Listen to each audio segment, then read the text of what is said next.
Cyril Ferraud, dont le nom est devenu familier à des millions de téléspectateurs à travers la France, est un symbole de luminosité et d'énergie positive sur le petit écran.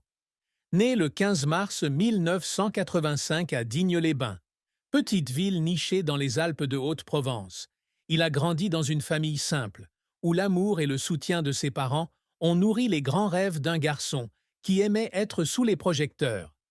Dès son adolescence rêveuse, Cyril savait qu'il était né pour raconter des histoires, pour créer du lien avec les gens à travers des émissions de télévision pleines d'émotions.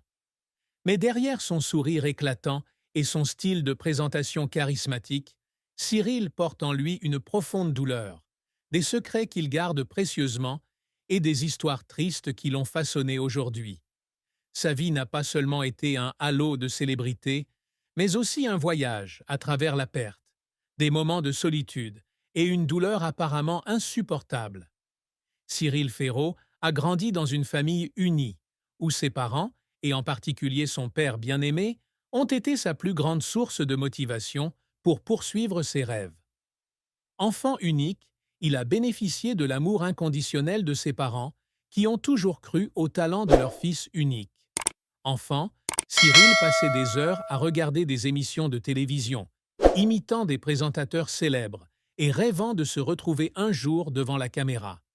Lors des paisibles après-midi à Digne-les-Bains, assis près de la fenêtre face aux montagnes enneigées, il s'imaginait animer un jeu télévisé, le public applaudissant et riant à chacun de ses mots. Mais même dans ces instants de rêve, il ressentait bientôt une vague tristesse, le sentiment que la vie, aussi belle soit-elle, apporterait inévitablement son lot d'épreuves. La plus grande douleur de la vie de Cyril Ferraud, comme il l'a confié dans un rare instant, fut la perte de son père en 2019. Son père, qu'il avait toujours considéré comme un pilier spirituel, est décédé des suites d'une grave maladie, le laissant avec un vide que rien ne pouvait combler. Il se souvenait de l'époque où, petit garçon, son père le conduisait au casting à Marseille ou à Nice, malgré le long et fatigant trajet. Son père ne se plaignait jamais, souriait toujours et disait croire en Cyril pour ses grandes réalisations.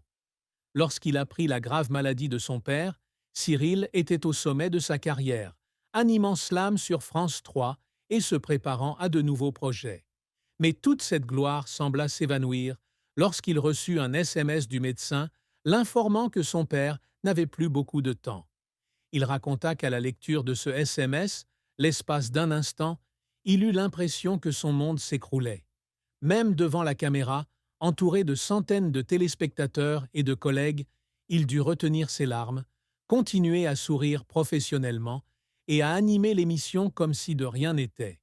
Mais de retour chez lui, il fondit en larmes, serra sa mère dans ses bras et ressentit la douleur comme un couteau tranchant qui lui transperçait le cœur. Cette perte n'était pas seulement la douleur d'un fils qui perdait son père, mais aussi le regret des moments où il n'avait pas eu le temps de lui dire des mots d'amour. Il se souvenait des moments où il était trop occupé par son travail, où il ne pouvait pas appeler souvent chez lui, ou de ceux où il annulait une visite à sa famille à cause de son emploi du temps chargé. Il pensait avoir plus de temps pour se rattraper, pour emmener ses parents en voyage ou simplement pour dîner ensemble. Mais à la mort de son père, il réalisa que le temps n'attend jamais. La douleur changea sa vision de la vie. Il commença à chérir chaque instant passé avec sa mère, celle qu'il décrivait comme sa plus grande source de force. Lors d'une apparition dans la boîte à secrets, lorsque sa mère lut une lettre émouvante, exprimant sa fierté et son désir de voir son fils, Cyril ne put retenir ses larmes. Il la serra fort dans ses bras, comme pour se rattraper de tous ces jours où il ne pouvait pas être avec elle.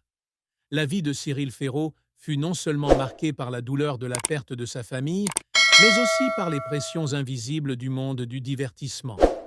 Présentateur célèbre, il se devait de toujours maintenir une image publique irréprochable.